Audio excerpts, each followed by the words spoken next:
അവസാന നിമിഷം സിറ്റിംഗ് എംഎൽഎമാരുടെ പേരുകൾ വെട്ടി സിപിഐ ജില്ലാ എക്സിക്യൂട്ടീവ് കമ്മിറ്റിയിൽ പുതിയ നിർദ്ദേശങ്ങൾ.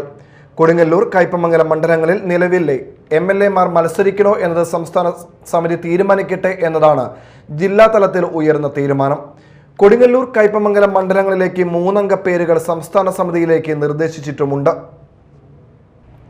കയ്പമംഗലം, കൊടുങ്ങല്ലൂർ നിയോജക മണ്ഡലങ്ങളിൽ നിലവിലുള്ള എംഎൽഎമാരുടെ പേരുകൾ ഒഴിവാക്കി എൽഡിഎഫിലെ സിപിഐ സ്ഥാനാർത്ഥി പട്ടിക.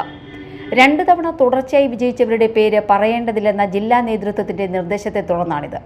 വെള്ളിയാഴ്ച വൈകിട്ട് ജില്ലാ സെക്രട്ടറി കെ.ജി. ശിവാനന്ദന്റെ സാന്നിധ്യത്തിൽ ചേർന്ന 2 മണ്ഡലം കമ്മിറ്റി യോഗങ്ങളിലുമാണ് തീരുമാനം. കയ്പമംഗലത്ത് വൻ ഭൂരിപക്ഷത്തോടെ വിജയിച്ച എൽഡിഎഫിലെ ഇ.ടി. ടൈസന്റെയും കൊടുങ്ങല്ലൂരിൽ വി.ആർ. സുനിൽകുമാറിന്റെയും പേരുകളാണ് ഒഴിവാക്കിയത്. ഇവർ വീണ്ടും മത്സരിക്കണോ എന്നത് ഇനി സംസ്ഥാന എക്സിക്യൂട്ടീവ് കമ്മിറ്റിയാണ് തീരുമാനിക്കുക. കയ്പമംഗലത്ത് ജില്ലാ സെക്രട്ടറി കെ.ജി. ശിവാനന്ദൻ, മുൻ ജില്ലാ സെക്രട്ടറി കെ.കെ. വത്സരാജ്, മണ്ഡലം secretary T P. Raghunath, Sheela Vijayakumar, K S. Jaya എന്നിവരുടെ പേരുകൾ അടങ്ങുന്ന പട്ടികയാണ് ജില്ലാ കമ്മിറ്റിക്ക് നൽകിയിട്ടുള്ളത്. ഇതിൽ നിന്ന് ജില്ലാ എക്സിക്യൂട്ടീവ് ചർച്ച ചെയ്ത് 1-2 പേരുകളാക്കി ചുരുക്കി സംസ്ഥാന കമ്മിറ്റിക്ക് കൈമാറും. കൊടുങ്ങല്ലൂർ മണ്ഡലം കമ്മിറ്റിയും 3 അംഗ പട്ടികയാണ് നൽകിയത്. ജില്ലാ സെക്രട്ടറി കെ.ജി. ശിവാനന്ദന്റെ പേര് ഇവിടെയും പരിഗണനയിൽ ഉണ്ട്.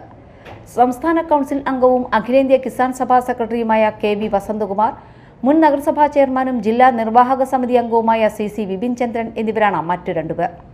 എന്തായാലും തീരുമാനം ഉടൻ സംസ്ഥാന സമിതി കൈക്കൊള്ളും. Media time, Mala.